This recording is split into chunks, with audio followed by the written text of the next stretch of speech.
Hi, thanks so much for being here. I hope the sound is okay. I'm in a different room filming this because I need to be in the same room as my son because he's at that age where, he's starting to stand and almost walk and he has a little area. But this room actually has a lot of fans and extra air conditions because it's just an extra room in our house that wasn't finished. So we kind of finished it, but we didn't hook it up to our central air. Sorry if I'm repeating myself, but so you guys just pretend it's like white noise. I hope it's okay. It's a little bit louder than the room I normally film in, but that room is like I said, there's really nowhere for me to put my son in that room, so bear with me. I hope it'll be okay. This video is my favorite 10 vintage picture books from my collection that are my interest is driven by the story, the plot. And I have a lot of videos on like beautiful picture books and stuff like that. These are like, not that they're not beautiful, but I didn't pick them for the illustrations. I picked them for the story. And then some of them, I just so happen to love the illustrations too. So let's get started. Okay, so this is A Teeny Tiny Woman, a folk tale. This one's illustrated by Margot Zemach. I'm not sure, Zemach is the illustrator. So this one's so cute. It's so tiny. I actually like to pull it for Halloween, and I think I've showed it before in a previous video, but it's like once upon a time there was a teeny tiny woman who lived in a teeny tiny house. It's kind of that repetition, and I don't want to give it away. It has a very fun ending, and it's really cute. It's about this little woman who basically, let's see, like she goes on this walk, and there's kind of like a mystery that she finds something, and then it's kind of like you can't spoil it by giving it away, but you have to read it. I think it's like a folk tale, so there's like a lot of different versions of this. I'd like to collect them like by different illustrators. This one's so cute and tiny. This one's Scholastic. It's probably out of print, I'm not sure, but it's very cute, and it has a mystery to it about her finding something in the woods. And the story is very interesting and it's very cute. And I can't say too much about it other than to say it's a very cute read and you should check it out. And I love the style of it too. Okay, so the next two are actually by the same illustrator, but different authors. And so this is Mr. Dog. And this is actually one of my little golden books. I wrote down so I wouldn't forget, but it's Margaret Wise Brown is the author and Garth Williams is the illustrator. It's because it's ripped apart. This is so old. This was my book when I was a child. So it's just, I love the vintage. See, the first page is ripped. I don't know who ripped it. Maybe I did or my little brother, but it even has my name here. But okay, so it's about a little dog. And once upon a time, there was a funny dog named Crispin's Crispian. He was named Crispin's Crispian because he belonged to himself. In the morning, he woke himself up and he went to the icebox and gave himself some bread and milk. He was a funny old dog. He liked strawberries. So he is a little dog and so cute. The illustrations, now this one I really do like the illustrations, but the story's equally strong. And that's why I picked it, because it just stays in my memories. It's beautiful, cute little animals. But he meets this little boy, and it's all about like the little boy's life and the dog as they come together and kind of like a friendship. And it's so cute. And it's just one of those cute little friendship stories. They go shopping together, and then they're going to do other things together. And the differences between them and they're both like independent. And so it's just a really cute story of the friendship between the dog and the boy. And I highly recommend it. And the illustrations just happen to also be gorgeous. Now, this one is by the very best home for me, the same illustrator, Garth Williams, but then this is by Jane Werner Watson. And so this one reminds me a lot of Mr. Dog, which is like my favorite kind of little books, where, it's like little animals stories. It's like once upon a time in a small house deep in the woods lived a lively family of animals. Look how cute. I love Garth Williams' illustrations, but that's not why I picked it. Again, just like a bonus, I picked this group, for the story. So cute because it highlights the differences between all the different animals, and yet they're still all like cool with each other, and so, you know, not really realistic in a way, but still fun and very childlike. And so it shows like all the different things that they want that they eat, and that they kind of want to find all of their own home. They all were like living together, which is like a story in itself. Could be like, there's a lot of stories like that too, but then like they want to like do their own thing. And look at the little squirrel with all his nuts in the cupboard. I mean, stored in the cupboards and the bed. It's so cute, you guys. Such a cute little story about animals and being themselves, yet still being friends. Okay, so this is the last little golden book. I have a whole video, I'll link in this video, of like my golden book collection, and a lot of these are in there, but there's other ones too. But this one's Charlie, and I love it. This was also mine when I was a child. My name. So this one's by Dion Fox Downs, and illustrated by Lillian Obligado. Okay, so this one has been in my good dreams for so many years. I just have so many memories of reading this book, and it's such a cute story. It's about a cat named Charlie who wants to find a peaceful little home. You know, he's like, in the alley of a big city there lived a cat called Charlie. Charlie's alley was untidy. There were sticks and rags and empty pots and crocks and broken toys. There was so little to eat that Charlie was as thin as the sticks. He was raggedy as the rags. So that's what the story is. It's a cute little story of Charlie wanting to find a home that's, you know, safer and, you know, just not like the crazy noisy city, you know. So, and I love the illustrations too.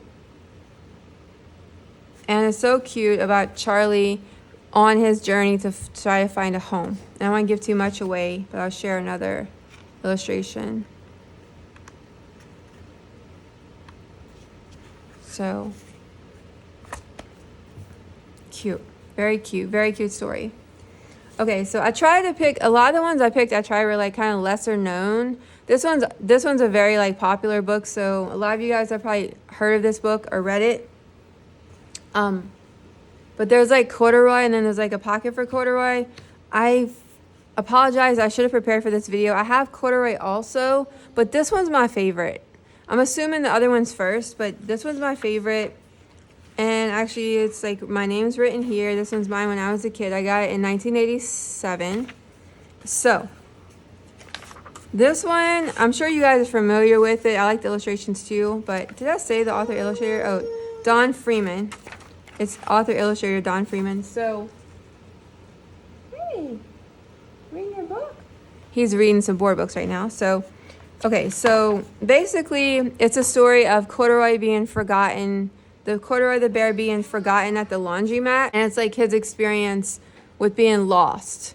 So it's like a very kind of universal story of like being lost, and then like what's gonna happen. You know, this is his little girl, his owner Lisa, and you know, it's like that story, and it's like really cute because you don't know what's gonna happen, and it has some illustrations that really stuck in my head. Let me show you my favorite one of when he's at the laundromat.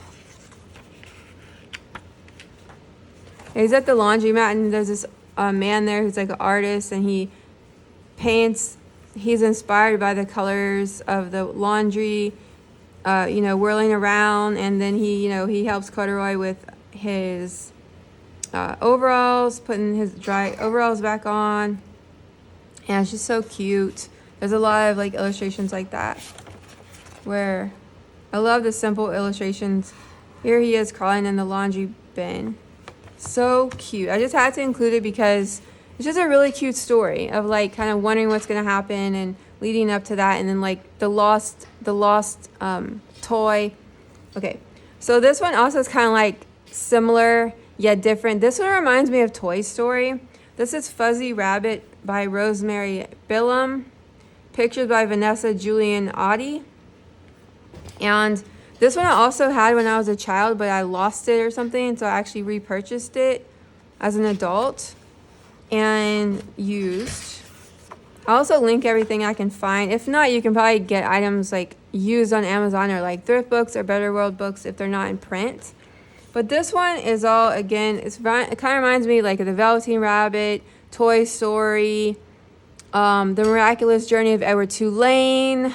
So this one's Fuzzy Rabbit had been with the family for as long as he could remember. His dungarees were faded. He had a hole in the elbow of his sweater, and his buttons were all odd ones of different sizes. One of the stitches of his mouth had come undone, and he couldn't even smile. So it's about a rabbit who has had a long little life. He's starting to show a little bit of wear, and his owner is a little girl named Ellen. I also do happen to love the illustrations also. And yeah, so it's like, what's going to happen to him? Will he get lost? You know, he spends all his time with her, and it kind of has this journey. Look, it's very similar. This is like so similar to Toy Story. Oh my gosh. Like, I mean, this was made before 1980, no, say illustrations copyright 1982. So this was like way before Toy Story, but like it reminds me of the scene in Toy Story with Woody looking at the party and stuff like that.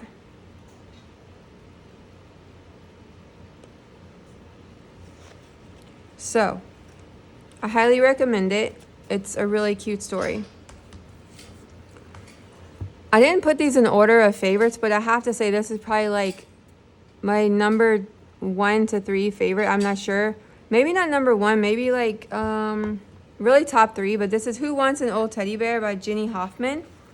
So this one was also mine when I was a child. So a lot of these are nostalgic for me, but I also went through every single book on my shelf for this video, and I really do feel like these also have like a really good story. So this one also has other ones in the series, but so far this is my favorite one that I've read. I think we have one other one. Who Wants an Old, or maybe it's on my wish list, I can't remember, but this is, okay. So this also kind of reminds me, not necessarily like Toy Story, the Velveteen Rabbit, the Fuzzy Rabbit, or Pocket of Kodore, but kind of similar. You can tell I have a preference, where it's like cute little toy and animal stories. So this is about a little boy. One day the mailman brought a package for Andy. It was a present from his grandmother. And he ran to his room and tore off the wrapping paper. He had been hoping for a toy rocket ship. So it's basically the toy that he doesn't want. And what's going to happen with that? Will he keep rejecting it? Will he accept it? How will he accept it? And you can tell by the illustration and the expression on his face, like, look, like, so it's that story. And I don't want to give anything away, but there's some really beautiful also illustrations in here. Look at that. It's beautiful. This is like haunted my dreams also in like a very good way. I've like dreamed about this book. Like, it's so cute. And I don't want to spoil it, but I highly recommend it. This is another, like, probably my top 3. And I have other ones on my shelf that I didn't include, you know, like where, like Maurice Sendak, Where the Wild Things Are, which I think is like one of the best picture books ever made of all time. But I didn't include it because I didn't read it when I was a child. And to me, it's a little bit more abstract. It's a little bit more artsy. And even though it does have a story, but I know everyone knows of that book pretty much, so I didn't include it. I wanted to show like more lesser known. But this is But No Elephants by Jerry Smith. And so I actually just ordered a Christmas book by this author, Jerry Smith. I'm always like looking at vintage Christmas books to collect. So, okay. So this one I also owned when I was a child, but I lost it or something. So I repurchased it for my children. And this one is, so I have a collection of the parents' books. I think they had I may be wrong, I didn't really research it today, but I think they had like a parents magazine, and I think like in the back of the magazine or something, like you could order books, and I want to say like, okay, like they're probably like really inexpensive. That's what, like, I grew up, I didn't have a lot of money, my family didn't have a lot of money. Like, honestly, most of my books were purchased by one of my great aunt, who was like my next door neighbor, and she would order books for me and stuff like that. And so a lot of the books I would get were like books, like stuff like that. Like, but honestly, they ended up being like my favorite books. Like, it doesn't mean they're like any less, but so a lot of my books, and I think what they did was they purchased these books from these author illustrators and they published them under Parents. I'm not exactly sure. But I know I have, Parents Magazine Press. So that's probably what happened. Okay. Grandma Tildy lived all alone. She worked hard every day. She had no time to play. One day a man came to her house. He was selling pets. So as you can imagine, you know, because of the title, you know, it's like, but no elephants is pretty obvious. Like, you know, who can fit an elephant in their house? You know, they belong in Africa.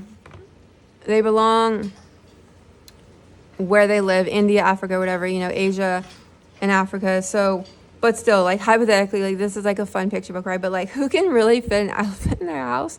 So it's like it's like the illustrations also happen to be really cute and whimsical. So it's all about like this Grandma Tildy, like, what animals will she accept? Will she, like, you know, and will she get more pets? And what's going to happen with this elephant? And it's a cute little whimsical story. I just love it. It's just like a simple, I have a helper right now, you guys. Berenger's here. It's just like a simple, cute little story about loving animals and you know, like embracing them and stuff like that. Whimsical. Here's another one by Parents Magazine Press. Very worn, you guys. This was my book when I was a child. This, like, I'm literally over 40, like, so this book's really old. So this is The Cat's Pajamas by Ida, Chittum. Pictures by Art Cummings. So this was also my book. And so this is a cute little story about a little boy who has made pajamas for his cat. And will his cat wear them? What's going to be the story with that? The cat's pajamas started out as a big piece of red cloth with white flowers. This book is very inspirational for kids if you want to, like, create something, or like just like having the mind to, like, just create. And so you can see right now it's from start to finish of him creating the cat's pajamas. So you get to go along with him on that little journey. And then sorry, you guys, that's Berenger. So it's like, will the cat wear them? And what will he do with them? And it's a cute little story. And it's like little adventures that happens with the pajamas. And it just flows so nicely. This is Henry's Awful Mistake by Robert Quackenbush. This is the day Henry the Duck asked his friend Clara over for supper, and he found an ant in the kitchen. So I don't want to spoil it. It's all about that. It's all about finding an ant in the kitchen. What's he going to do? And it's very silly, but it really keeps your interest and a reader's interest. And so what's he going to do about this ant?